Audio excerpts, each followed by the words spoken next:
So I gave you guys the option to either print these out or just look at the screen. If you could all do me a favor and give me a thumbs up when you've got all of your data entered into your calculator.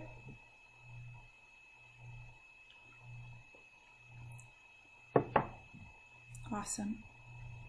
And you can either do it visually or you can use the thumbs up option for your message. You're good. I got you, Ashley. You're good.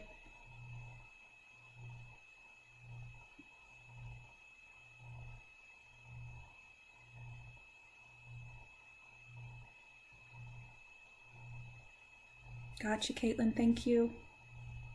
Thank you, Kayla. Gabby, amazing. By the way, Kayla, you are kicking butt and taking names with all the practice you're doing. Thank you, Rachel, Jack. Seriously, Kayla, you're like one of 3. Anna, good. Carrie, Owen. Just a little bit longer. There's still a few thumbs up I haven't seen. Jackson, Matthew Bune, Sage, okay. Carter, gotcha, Ali.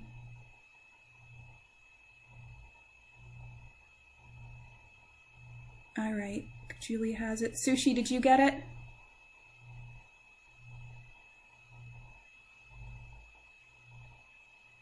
Okay, well, I'm gonna move through so you can start seeing the first questions for this if you did not print out the worksheet.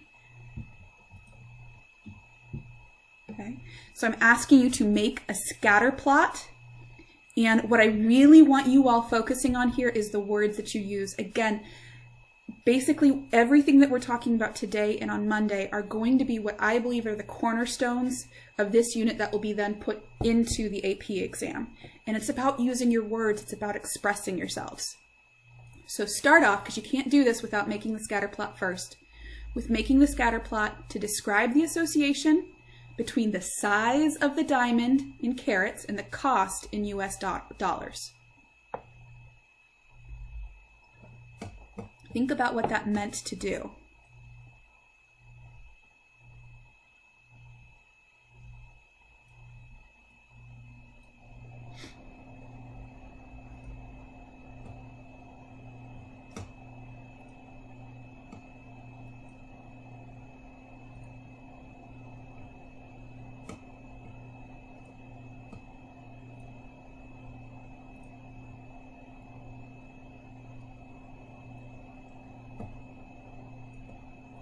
I want you to focus on not just your words, but what words have to go with the diagram that you should be showing for this.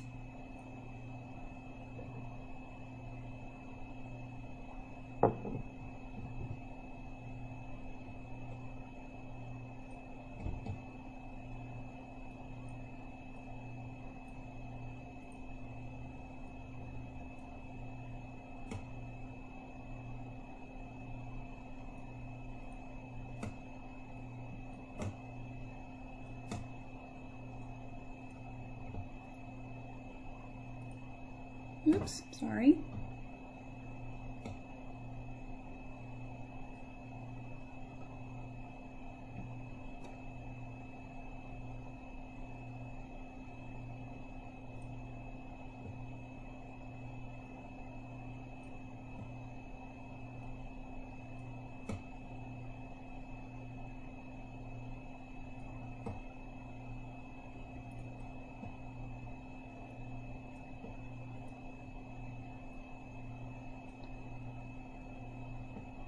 All right, were you all able to get your scatter plot to work in your calculator?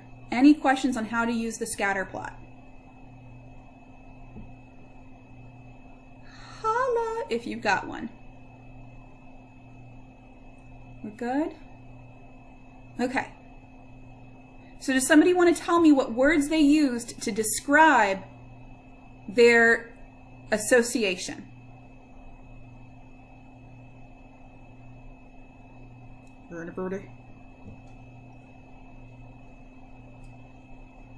Go for it, Allie. Linear. Linear.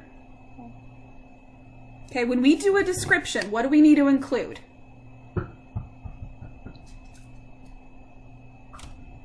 It's a strong relationship. Strong, right. So this is going to be linear. Trig's agreeing with me right now. Okay, come on, everybody. It's going to be linear. It's going to be strong. What else is it going to be? Positive. Positive. Good. So we have a strong, positive, linear, but then what we want to make sure that we do is that we incorporate things such as linear association. Do not use correlation or cause and effect. It's a linear association between the size of the diamond and its cost.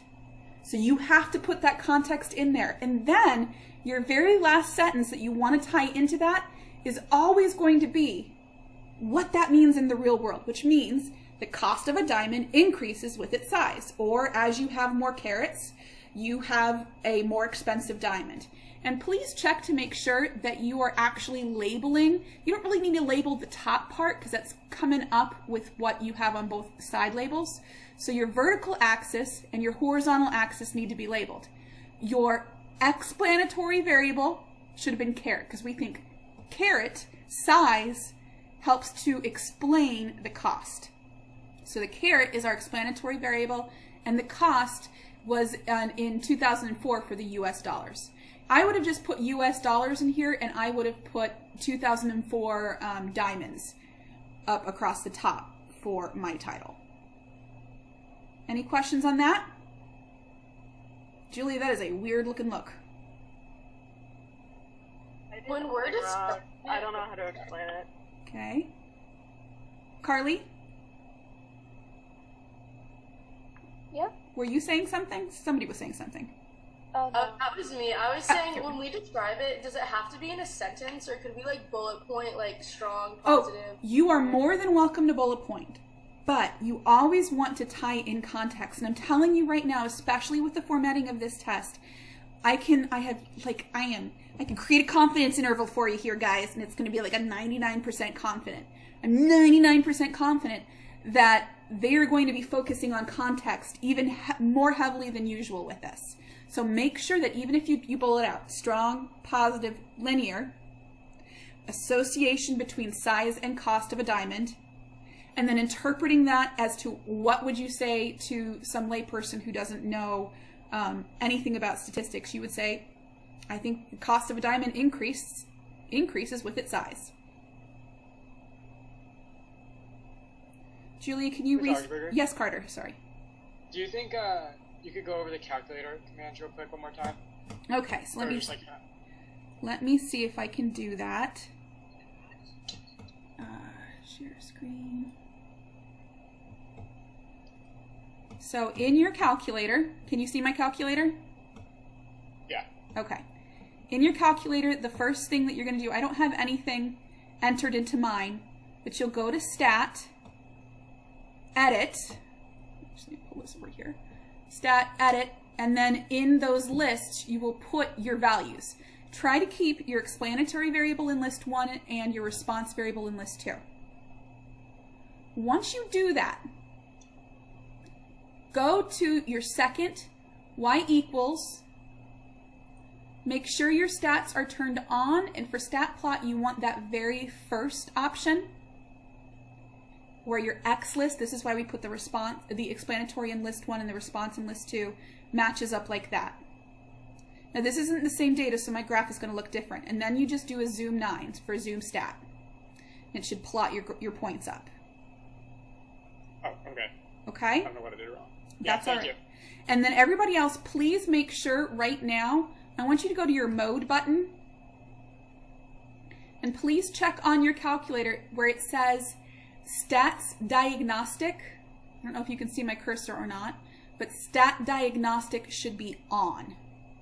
That's going to be crucial for this next piece.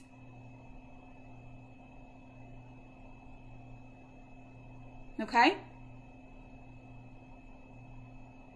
My scatter plot, it could be, I might have put explanatory in list 2, but I had a super strong, I don't know if you can see this. What you can see, what I can see on your graph, that weird outlier is going to be a typo. Okay. And that's really affected your graph. So what you can do is when you're looking at the graph, just hit the trace button and arrow over until it highlights on whatever point it is that you want to be talking about. So you can figure out where your typo is. Figure out what that coordinate is, and then look back at the data and try to figure out where in this data, like if either look at your x coordinate and your y coordinate, one of them is probably going to be correct. Figure out what you done wrong. Can't select it. You can't. Okay, so then just go 'Cause back. I have this. I don't have the plus. I do have the plus, but I don't have the CE. That's okay. You don't need the CE. Did you hit the trace button? Yeah. Is it letting you arrow left to right, not up and down, left to right through the points? Yeah. It's stopping at 20:38:09. Then go the other direction, because what it's doing is it's not necessarily going left to right, it's going through your list, wherever it's sitting in your list. So it might be one of the earlier ones. Okay. Okay. Thank you. Okay? All right, everybody good with that? When you draw the graph, Uh-huh. do you have to label, like the... You don't, what, for the numbers at the bottom and the numbers at the size? Yeah. What I would do is I would simply put, like if you look at either your list or you can look at your window, you can just say, if you put the smallest number and the biggest number, that's all I care about. Okay. Okay, just give something for scale. And then do you need a title? The overall title should talk something about what we're talking about here. Generally speaking, if you label your axes though, you should be okay. Alright. Thank you. Anybody else? Also, just to confirm, you said explanatory should be in list 1 and response in list 2. Correct. Think about it as x comma y.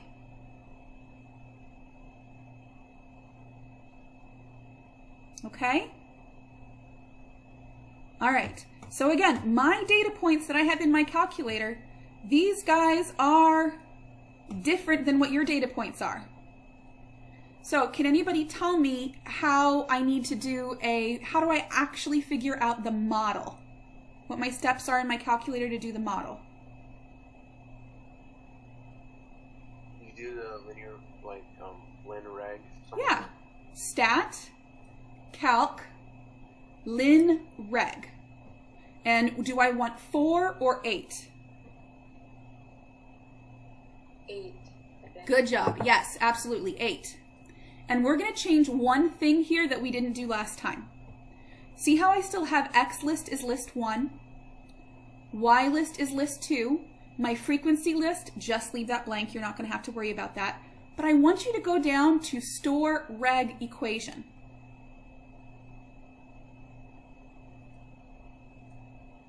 I'm trying to remember which button it is. Nope. There it is. And what you can do is when you're in your store reg equation option, hit the alpha. There's a couple different ways. Alpha, trace, and just do Y1. And then click enter.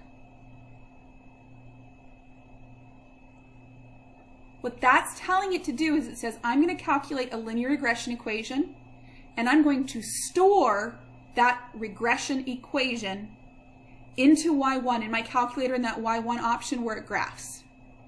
And then I'm going to go down to calculate and hit enter. Or what if it doesn't give you that option? It just boosts me straight to the... Hold up your calculator for me, hon. And then instead, whenever I hit, whenever I hit 8, it just goes straight to the thing. 1 sec. Okay, so what you need to do is I need you to go back to your mode button. Okay. And you want to make sure that your stat wizards are on. I don't have stat wizards. Do you have a TI-84 or an 83? It's an 84 plus. Why don't you have It just stat? has stat diagnostics and then just set clock underneath it.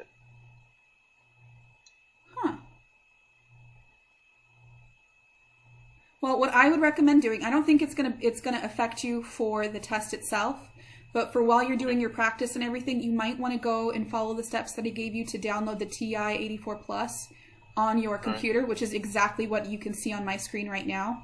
I haven't come across that where the 84 did not have the stats diagnostic. That's what's nice about the 84. If I were with you, I would update your operating system, but obviously I can't do that. Okay? You can also follow the instructions if you'd like on how to update your operating system for a TI. You should be able to do that through your computer if you have the right cords. Okay. All right. So we did that. Let me show you again what we did. We did stat, calculate, we did 8 for lin reg, and we made sure that you store your reg equation. Alpha trace that's just the easiest way to get to your Y1. And then you calculate, and you should see this screen. Let me know if you won't have the same numbers because I'm using a wrong set of data points, but you have a screen like that, where you have A, B, R squared, and R. Okay, the numbers that you should be seeing with yours is you'll see, and this is what the way it will give you in a computer printout. Let me pop this, let me share with you the other thing. You will see something that looks like this. And what I want you to look at, take a look at the equation. Do you see the negative 559? Is that on your calculator? Where is that on your calculator? The A. Yep, that's the A. I heard someone say, how'd you get?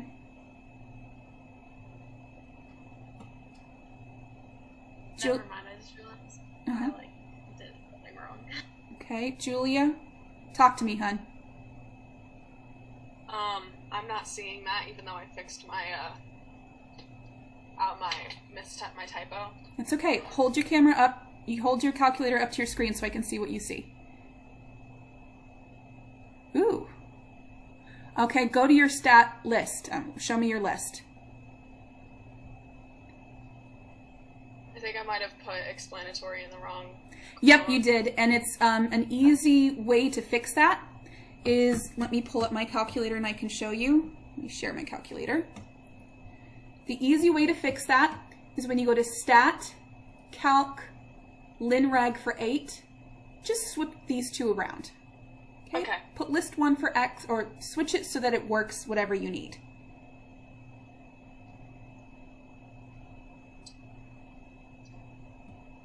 Okay.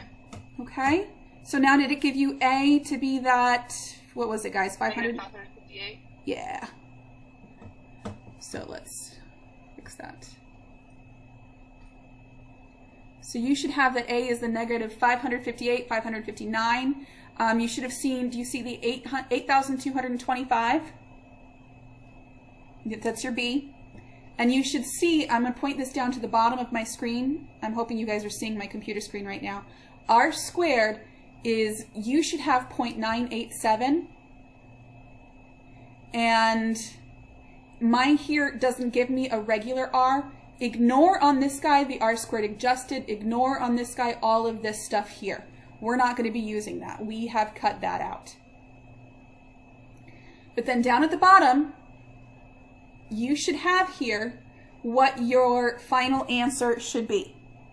And I want you guys to make sure that you look at that. Do you see how I have predicted cost or 2004 US dollars? Put a hat over that.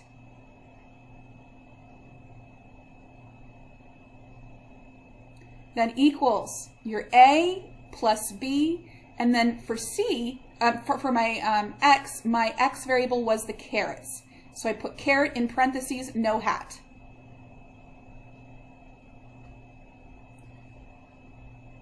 What does the hat tell us?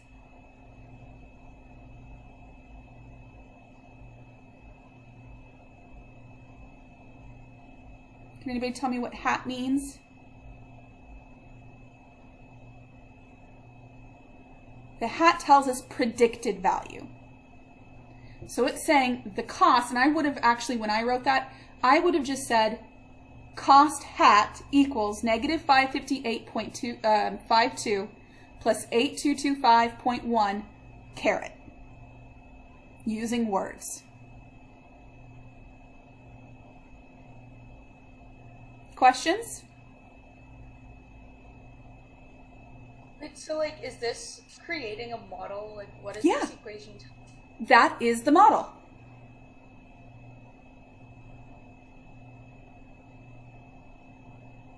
Everybody got that? That equation is the model. It's a function. A function is a model. It's basically a prediction as to what we think is going to occur.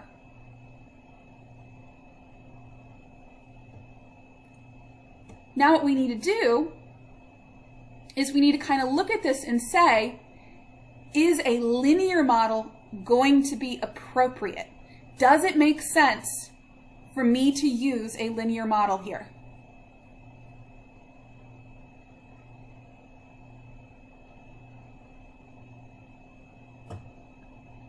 Allie says yes. Julia's saying yes. Good, Henry's got it. And can somebody tell me why a linear model is appropriate in this situation?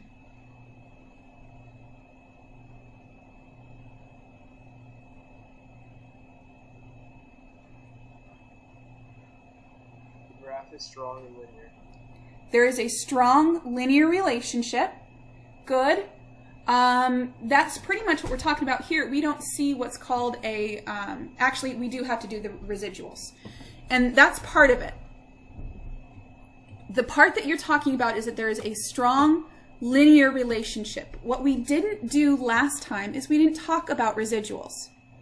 So you guys ready to talk about residuals?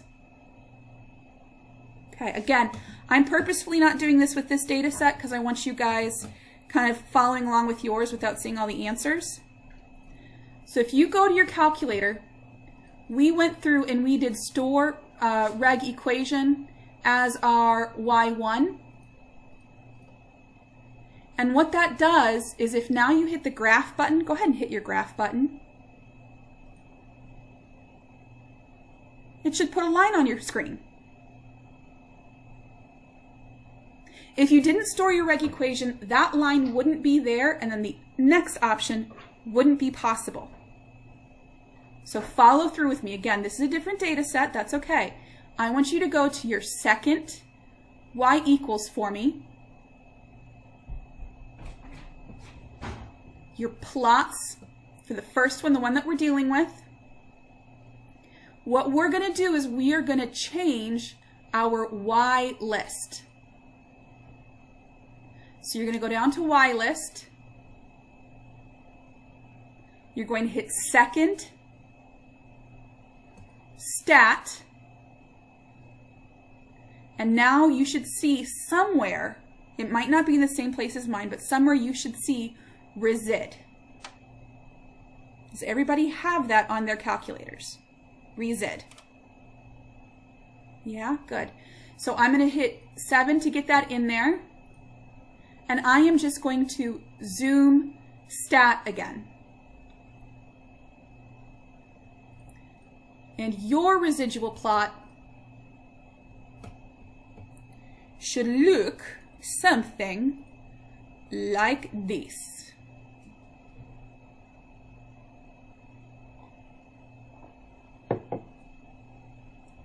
You doing okay? And I did all all the things you told me to do, and it never gave me a line, and it also didn't show me any kind of residual plot. Okay. It's okay, Julia. We're going to let me walk you through one more time, and if we don't get it, just stick around after class and I'll walk you through it, okay? I'm going to get you to understand this. Don't worry about it too much. Yes? Are we allowed to use like the computer downloaded calculator for the AP test? Yes. Alright, awesome, because I just have the TI 83.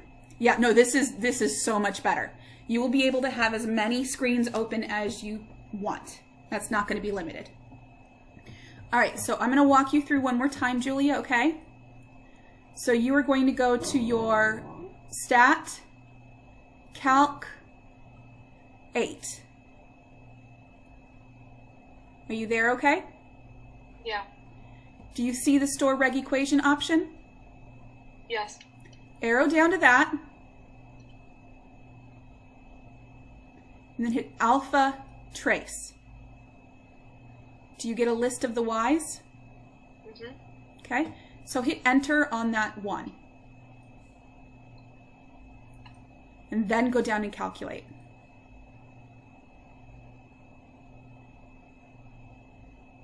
And we know it works is if now you hit graph. Oh, hang on, I got to go back and change my graph back to the original.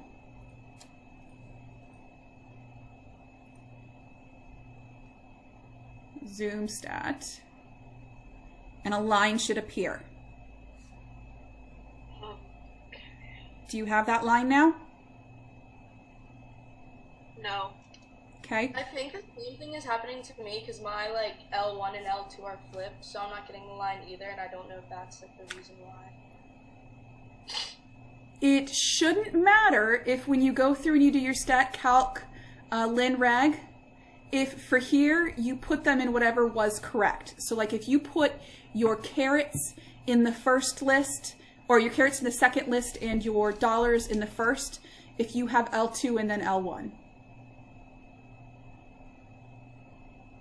I flipped it on the plot thing too, and then it worked. Okay. Yeah, that may just be the issue with mine too. All right, so what we'll do is we'll keep moving on, and then when we've gotten through all of this, anybody who's having calculator problems, we will just focus on you guys and we'll get you through this specific problem, okay? A little one-on-one time. We'll get through this. What you do when you have your residuals, you need to sketch a graph of your residuals. Because if you don't draw it, it never happened. So you would just need to sketch a box, label the box resid, R-E-S-I-D. That's it, just those first few letters. You don't need to label it with anything else. You don't need any numbers.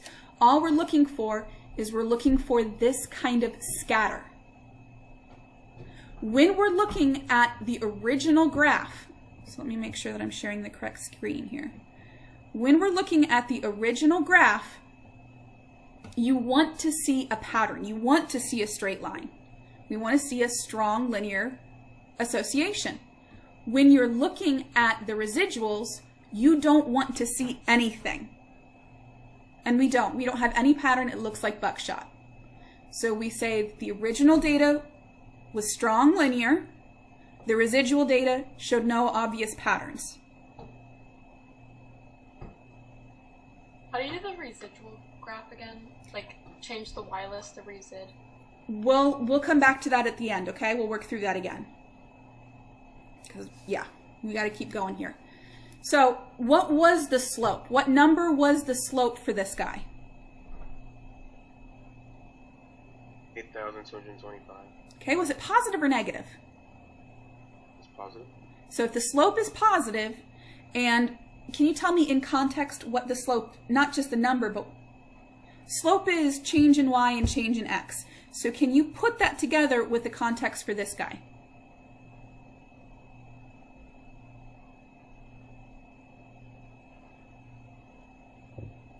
What you want to say is something along the lines of this.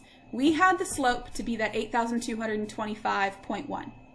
That means that for each additional carat, whenever we interpret slope, we interpret the same way. For each additional x, we should see this happen to the y. So for each additional carat, the cost of the diamond should increase by $8,225 on average.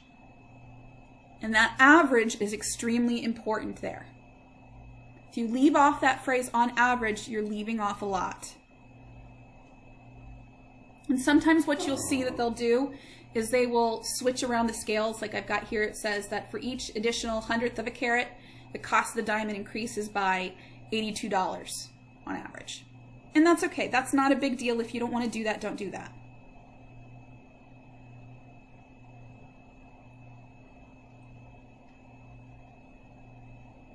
It's these interpretations that are going to be the most important.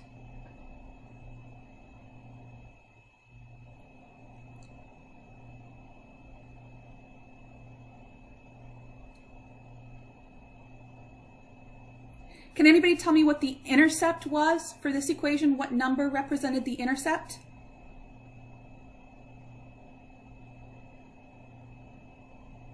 Negative 558.51. Okay, negative 558 point stuff, so basically negative 559. When we're talking algebra, like basically go back to algebra 1, what does the how do you find a y-intercept? If I give you an equation, how do you find the y-intercept? Find the y-intercept by plugging plugging 0 in for x. What is x in this case? What's my context for x? Carat size.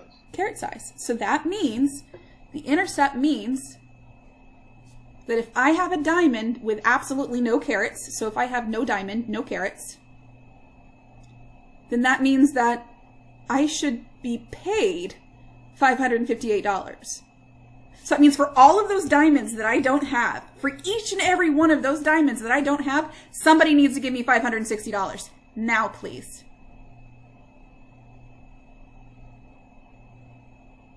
I don't know about you, but I don't think anybody's going to be giving me $558 for a diamond I don't have. That'd be really nice if they did. And that's why when we're talking about regression, we really don't always think about what the y-intercept is going to tell us. We don't really do a lot of interpretations with that, because the y-intercept is not always realistic. It just kind of gives us a starting point. Basically, that means if you're flitting around someplace and you find the tiniest, teeniest little fleck of a diamond, don't think you're getting anything for it.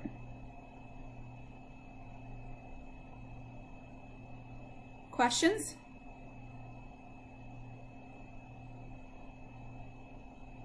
Okay. So moving along to this, and this is again, I want you looking at your calculator, correlation between cost and size. Can anybody tell me which value when you do your lin reg, and so if that's gone, you can go back and do your calc lin reg again. Can anybody tell me which one of those numbers is my correlation? Deo just said R. Are you guys in agreement with that? Can somebody tell me what the R was? 0.9937. Yeah. Now, when I gave you a printout and I didn't give you an R and I gave you R squared, automatically, please, please, please put it into decimal form. Percent should always be decimals, and take the square root.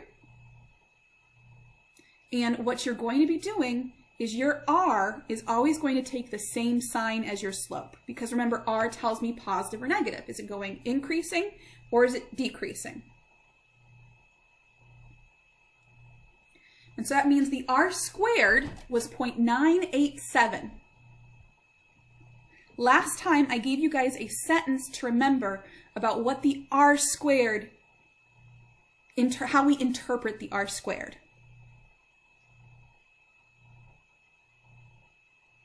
The fraction of variability accounted for. Fraction of variability in what accounted for by what? Costs accounted for by size. There you go. Perfect. It's the variation in cost or in diamond prices that can be accounted for by the variation just means change in the size of the diamond or in carats. R squared is always the percent of variation in Y that can be accounted for either by the model, which is by the equation, or by the change in X. And like I said, I'm going to send you guys all the posters that I have up around my room. If you want to print them out to a regular size piece of paper, you can do that. And that way you'll have all of our sentences ready to go for your AP exam. You can like tape them all up on your walls to make you feel like you're at school.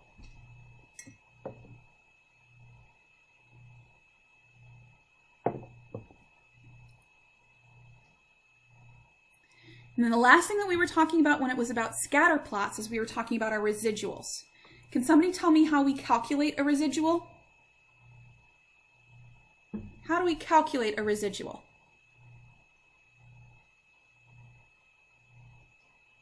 It's a little guy that has shown up in all of our z-scores and our t-scores. It's been all over the place.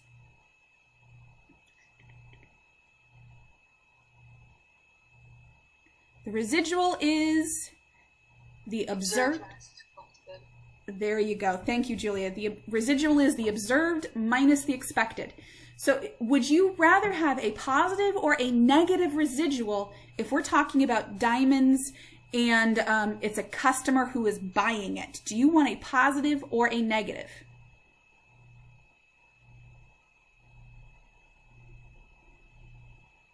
The residual, I heard one person say, oh, I've got somebody typing in too. Ellen says positive, and the answer is negative. Think about it this way. Again, your residual is the observed minus expected. If I'm going to the store and I'm going to buy something, do you want my price to be more or less than what you would expect? More. You want to pay more than you expected? Oh, never mind. I thought, okay, you want to play less. I thought you were talking from the perspective of the person selling it. Yeah, this is talking about for the customer. It's all about perspective. For the customer wants to pay less than they would expect. And if you're observed, what you pay is less than what you expect, your residual is going to be negative. Any questions on that? Ladies and gentlemen, not many people have gone through and done the practice problems for Chapter 6 and Chapter 7. Please, I cannot stress enough how beneficial that's going to be for you. Some of you guys are sitting on the cusp of different letter grades or pluses or no pluses. I am taking that into consideration, and I have the power to override your grades and make them better.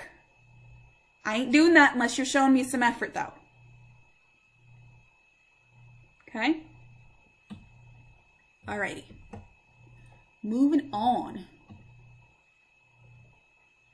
Chapter 8, I've been saying this is very, very important because I really believe that this year, because of the situation we find ourselves in, we are going to be dealing with a lot more interpretive type problems. Can you tell me what this means? It's not like calculus where you're going to be doing a lot of solving of equations. It's can you tell me what that means? And Chapter 8 is all about looking at your data, telling what it means. So I'm not really giving you new information here today. We're talking about what that information means. So if you had watched the video, you would have seen a couple of different things. Starting with, there are a few different things that can make our data not work for regression. And so the first thing that we do is we check our conditions. So if you look at your data and it is not straight, you cannot go forward. How do I check the straight enough condition?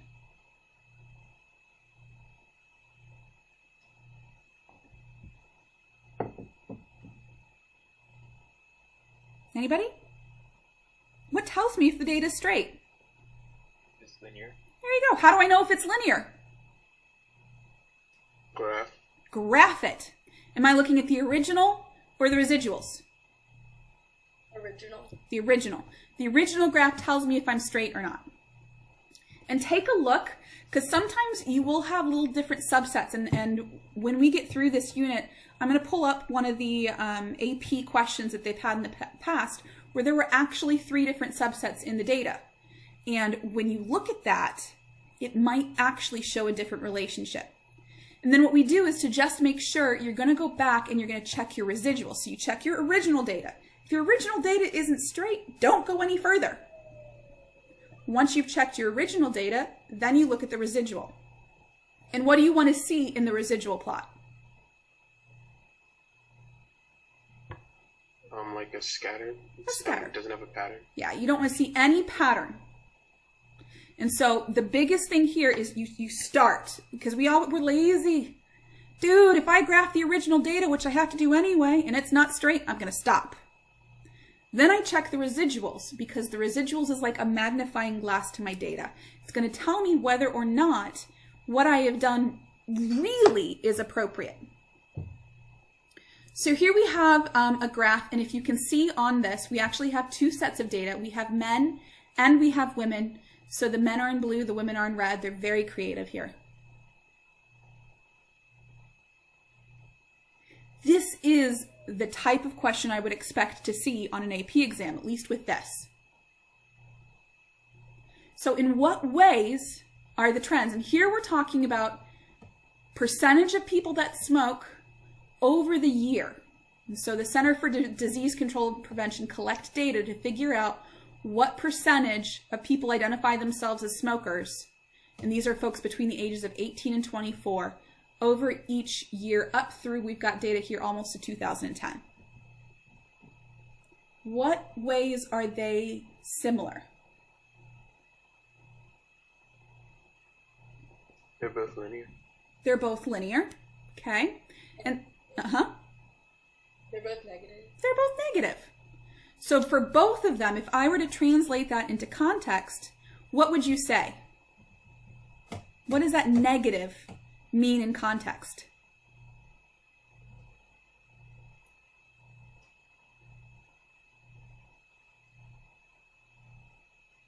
That means as what changed, what else changed? As time went on, the percentage of smokers in men and women went down. Beautiful. Absolutely perfect. As time went on, the smoking rates for men and women went down.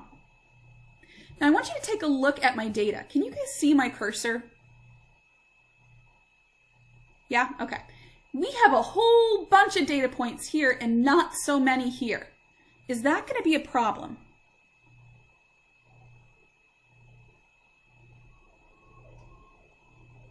Think about what this is about. This is about smoking. I have a lot of data points over here because if you look at this, somewhere in the late 1980s, early 1990s, people really started being concerned about what percentage of the population smoked. We really started to see the effects. People started banning smoking in certain types of areas, and you see that we start collecting more and more data. So these guys here are just each year collecting data points. We didn't have it in the beginning because people didn't really care. So sometimes we pick up data points as we move through. So don't let that freak you out. It just means that as time went on, we started looking at this more and more. So we have fewer data points in the beginning. All right, what about differences? How are they different between men and women?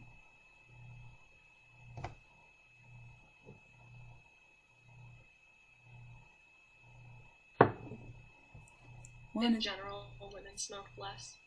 Bingo, bango, bongo. Absolutely. Smoking rates are generally lower for women than for men. That doesn't mean it's always the case. If we look here in 1983, 84, women were actually smoking more than men. But generally speaking, women smoke less. Now, if you could kind of filter in your head, filter out these red dots, make those go away, just look at these blue dots here. The trend seems to go against the linearity condition. Because you can see here, I start above, then I go strictly below, and then I'm kind of a mismatch. Do we see that same problem happen with the women?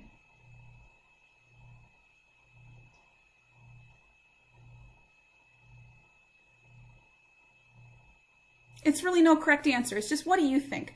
I personally would say that a linear representation is not good for the men because I see a curve in my pattern. Do you see a curve or something else in the women?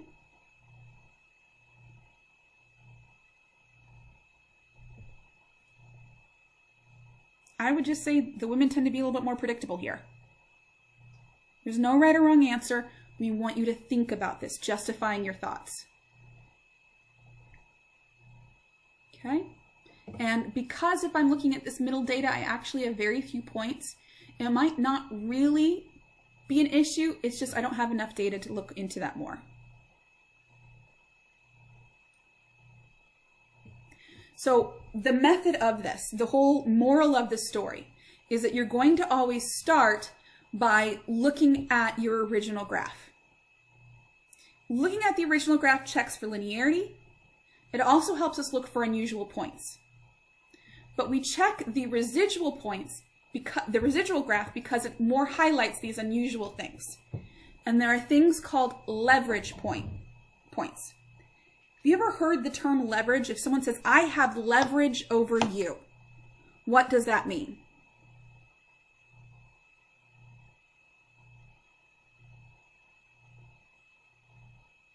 I have leverage over somebody. Leverage is almost like blackmail. Saying that I have something on you. I have something on you that can actually steer which way you're going to go.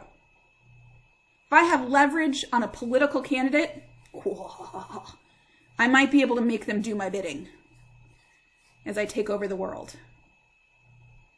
Or a lever. A lever is going to allow you to move something. And so if you see a point that's kind of out of the ordinary, and this actually, Julia's issue that she had to start off with, this was perfect. If you have a point that's like wonky donkey, like you've got a graph going this way and you got a point over here, check that.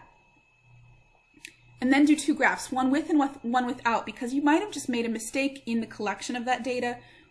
We don't know. It might actually be a specific part. And so then what you're going to do is we have to kind of interpret from both perspectives. Don't be dishonest. Don't just throw away the points that don't fit your data.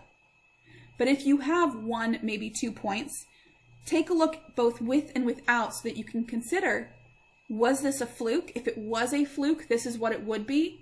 But if it's actually something that happens once in a million, it might be something I want to worry about. So that's why you want to make sure that you're very honest with your points. This is one of those places where they say there are lies, damn lies, and statistics. Because if you start manipulating the points to make it say what you want to say, it doesn't say anything at all. So, here are some of our deadliest sins. Whatever you do, do not extrapolate. Extrapolate is basically saying, I have data points, and I'm going to try to use these data points to guess something that is not within my data range. So I don't know if you can see my picture or not, but if I have a data range going like this, and I want to try to guess what's happening over here, I've got to be very careful because that's guessing into the future. And nobody in here attends Hogwarts. Nobody has this ability to see into the future. So whenever you're predicting into the future, you've got to be very, very careful. You want to be especially careful the further into the future you get. Even if you think about the coronavirus. Predicting what's going to happen on Friday or over the weekend, we might be able to do, but we want to be careful because we're not going to be certain. It's a prediction. What's going to be happening a month from now, that's extrapolation. And you can't really hold that too strong. And basically, the points that we know that we're for certain about, these are the points that are always going to be on my line. Those are the averages. The average of the X and the average of the Y. Those points are always on my regression line. The further you get away from the X average, the harder it's going to be able to use that as an actual prediction. So this was really, really funny. I love this one. I love my Foxtrot commercials. He says, about your homework, I assigned questions 1 through 20. You did 1, 5, 10, 15, and 20. He said, I figured you could plot my results, find the best fitting curve, and extrapolate. I'll do on what I do in the others. Yeah, we don't do that. I wish. Actually, there are some tests that do that. Some of the placement tests will take your data and use that to kind of say, you got a hard one correct, they're going to move to a harder one. You got a hard one wrong, they're going to move to an easier one. And they're going to use that to try to extrapolate your data. But generally speaking, we don't do that. Then there's this guy, lurking. What does it mean to be lurking? When you don't know it's there. When you don't know it's there, when there's somebody creeping, kind of staring at you, giving you the eye. That's not weird at all. Lurking is a creeper. It's out there. Lurking variables are ones that are out there, but we don't necessarily know about. Don't do it. So when we're looking at a graph, we are not going to strictly say, ooh, look at this. A causes B. And I'm going to be able to say that this one leads to this. You've got to be very careful about that. It's like talking about the coronavirus cases, being able to say that, oh my goodness, the testing rates, the number of people that are testing positive drastically spikes within a 1 day frame. It might not have anything to do with all of a sudden the virus exploded. It might have something to do with things like the availability of tests or how tests were able to be processed. So you have to be careful. There are other things that are involved. We can't just strictly say, hey, look, my R squared is great. There are other things in there that could lead to the results that you see. So we always want to be careful. We don't say cause and effect unless we have what? What allows us to do cause and effect?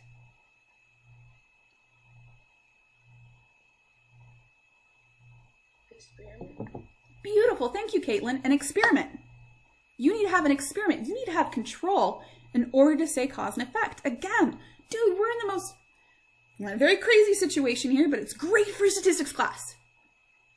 And if you look about the treatments that they've been touting for the coronavirus, they had the malaria drug. I don't remember exactly what it was called.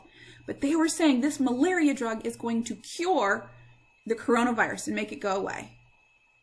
But all they had were anecdotal observations, not a controlled experiment. You can't say whether it was the medication that made the virus go away or if it was some outstanding factor, like maybe the health of the individual involved. Why was that person able to get the malaria virus, the malaria treatment? I don't know. And so that's why you hear a lot of the pushback going on right now about what do my results say. I can't say the malaria virus will make the malaria treatment will make the virus go away because I haven't done a controlled experiment. And I think only time will tell with what's going to actually happen there. So, oh my gosh, I didn't even see this coming. This is so perfect with AP statistics. So here is the regression analysis. And if you look here, they did what's called a re-expression to make it more linear. We do that a lot in statistics, and there's nothing wrong with that. So they took a ratio of doctors per person, and they took a square root. That's okay. Just think that this over here has something to do with the number of doctors per person, and this over here has to deal with the life expectancy in various countries. Can somebody tell me what you would state from this? What kind of conclusion could you draw from this?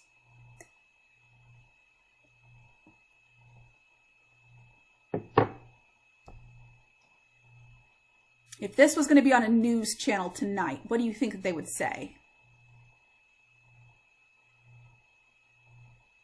There's an association between more doctors per person and a higher life expectancy. Yeah, they'd say, hey, look at this, guys. The more doctors we have per person, the longer people are going to have to live. So this is what they do for some of the smaller countries. They said, hey, all we need to do is we just need to put doctors there. Because if I have doctors there, the life expectancy is going to increase. But look at what this graph shows. I'm going to flip back and forth. This one versus this one. A, doctors, or B, TVs. Which one looks more linear? Oops. I would say the TVs. If I look at that, the doctors has a positive linear correlation, but I'd say the TVs have an even stronger one. TVs are cheaper than doctors. Can't I just give everybody a TV instead? I've just solved the world's problems. Goodbye, coronavirus. Give everybody a television. Boom! No? You're not buying that? You can't do that. And that's because there's a lurking variable in all of this. And if you want to think about this, what type of people have more TVs? More money. What type of people have more doctors? More money. So maybe it's nothing about TVs or doctors. Maybe it's more about their actual standards of living. The more money people have, the more access you might have to healthcare, to medicine, to preventative medicine, treatment medicine. Healthy lifestyles, healthy foods. Maybe it's not the doctors. Maybe it has more to deal with the actual standards of living. So that is our lurking variable here. The actual socioeconomic status is hiding behind this data, and it makes us think things that are not necessarily true. So, and this is a very true statement. There is a very strong correlation between cell phone usage and life expectancy. So I can make people live longer by buying them cell phones. What do you think? Reasonable conclusion? No, probably not. Probably not. I wish that. That'd be really cool. But why not? Because there's underlying variables. Right. There are underlying variables. Hey, remember me saying this long time ago? Correlation does not imply causation. Remember when we were doing our surveys and our experiments? We said just because there's a linkage doesn't mean it's a cause and effect linkage. So no, there's no lurking variable here. Here's a really cool one. Per capita cheese consumption and the number of people who die by becoming tangled in their bed sheets. First off, yes, it happens. Look at this. In 2008, there were 800 deaths of people getting tangled in their bed sheets. And that correlates to a year where we had, well, look at that. That graph follows the per capita cheese consumption. So I can make all of these weird death by bed sheets go away by stop selling cheese. Nah. I love this website. By the way, this website is called Spurious Correlations, and you can just look it up. They've got a lot of really cool pictures about that. Now, here's another thing. When we're looking at dots, we need to make sure that we're looking at individuals. So here's a graph that's describing the height and weight for men, a whole bunch of different men. Each one of these dots represents somebody. So this dot here is somebody who's probably, I would say about 71 inches, and he weighs just shy of 280 pounds. This is a slightly smaller statured individual. He probably is at about 60 inches tall, and he weighs, it's like 5 foot nothing, 100 and nothing. And that might be Rudy from the movie, just in case you know what I'm talking about. But this is a whole bunch of men, and this is the relationship that goes through it. That is a strong, linear, positive association. But if instead, at each one of these heights, I were to go and take the average of those heights, the average for each of these, and I plot that, it looks even stronger. I don't have these crazy points scattered out above. I don't have these lower points. This guy is pulled in. This guy is pulled in. They're all pulled in closer to that line. That's not a good thing. This tells me more. This tells me there's more variation going on between somebody's height and weight. It's not necessarily if you're this tall, you're going to weigh this much. Instead, what it tells us is what happens on average.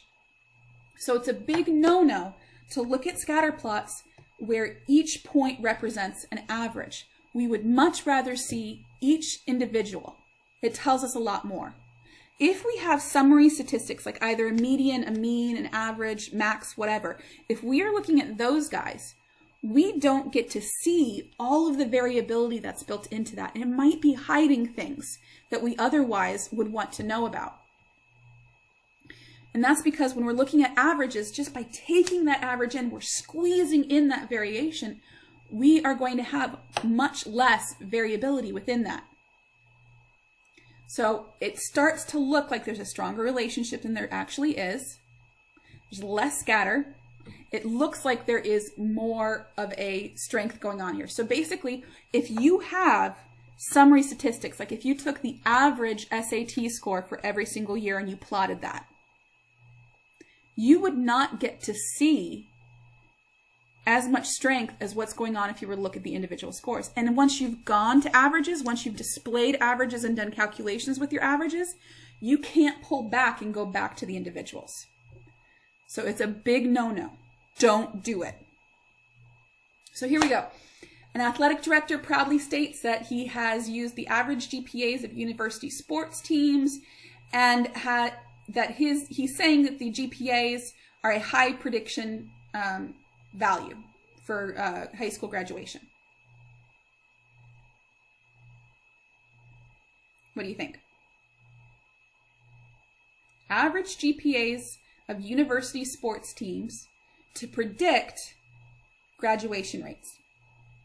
What's wrong with that? What did we just say?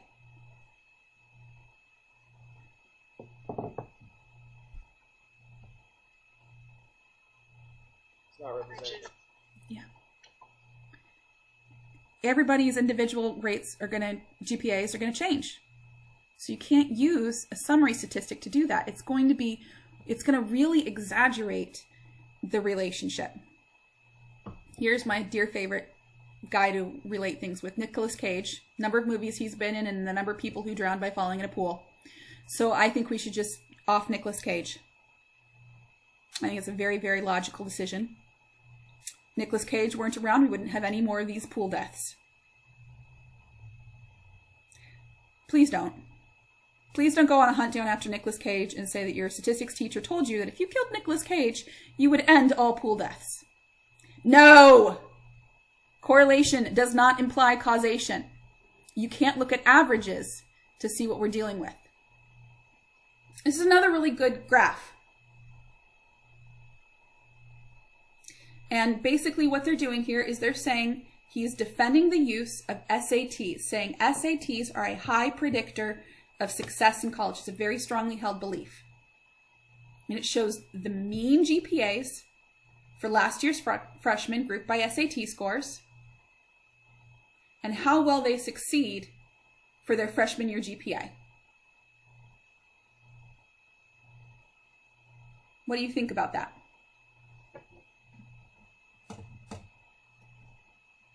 We're almost done, guys.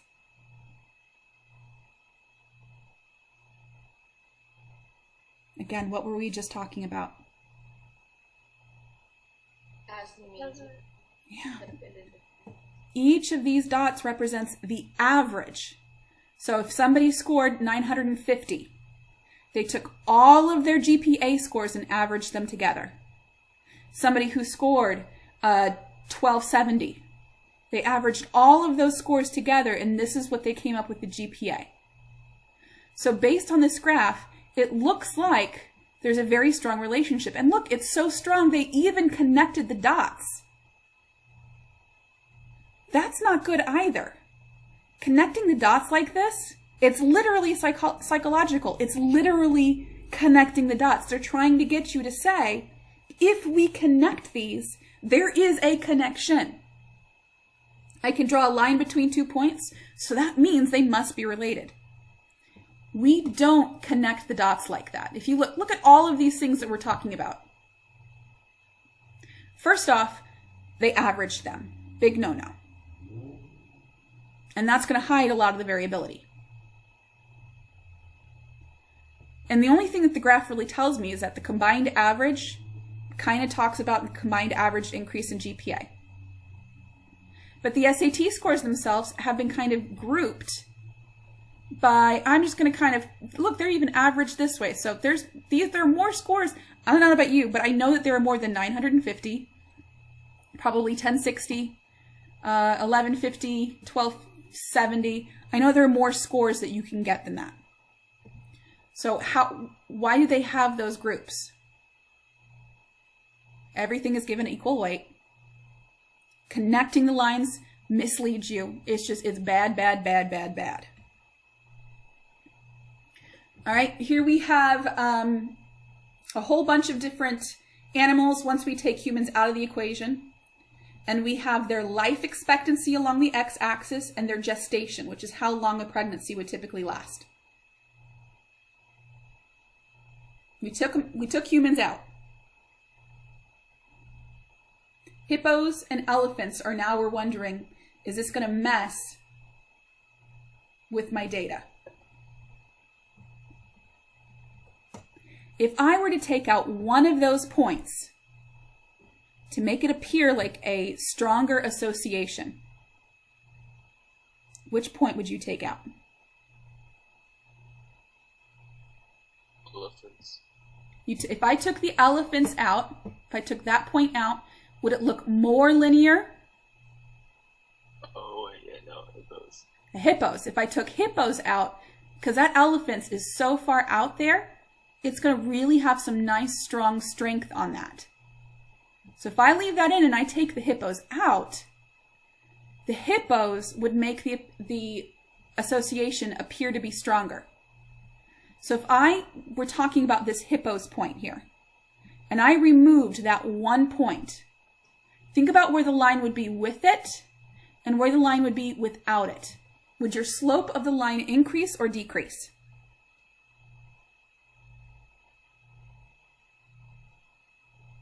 Would my regression line become steeper or less? Would Increase. It would increase, yeah. Because if I took that point out, that point is going to be pulling my linear graph down towards it. Removing that is actually going to increase. It's basically going to say, I'm going to let go of this string and it's going to pop up a little bit. Okay, same graph. So if we took out the hippos, should we just keep taking out more and more of those points until I have a really nice graph?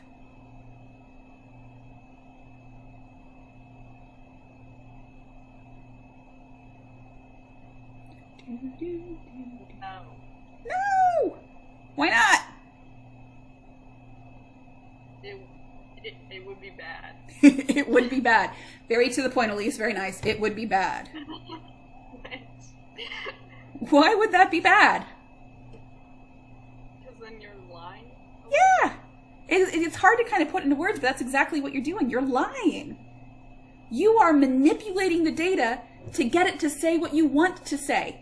That's what everybody has a problem with statistics. They're like, no, I'm not going to believe you. You can get your data to say anything you want. You can take out all the points that you want, and you're just going to be lying to me. You can't just take it out.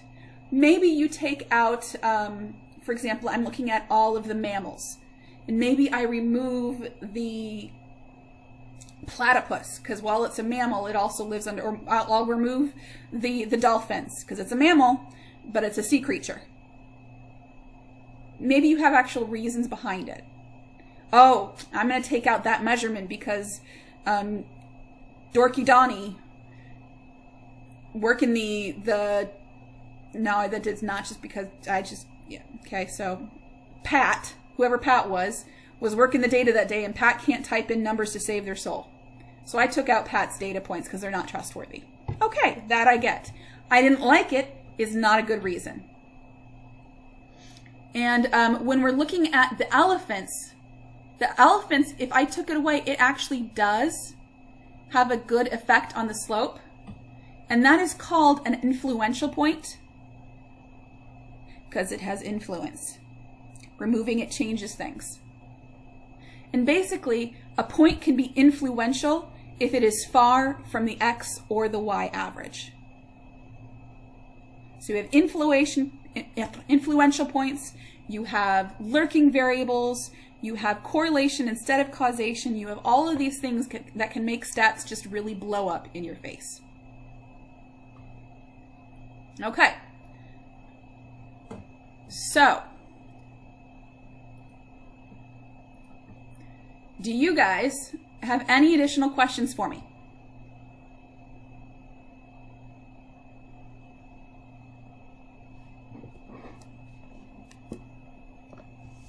It's telling me my speaker is not working. Anybody saying anything?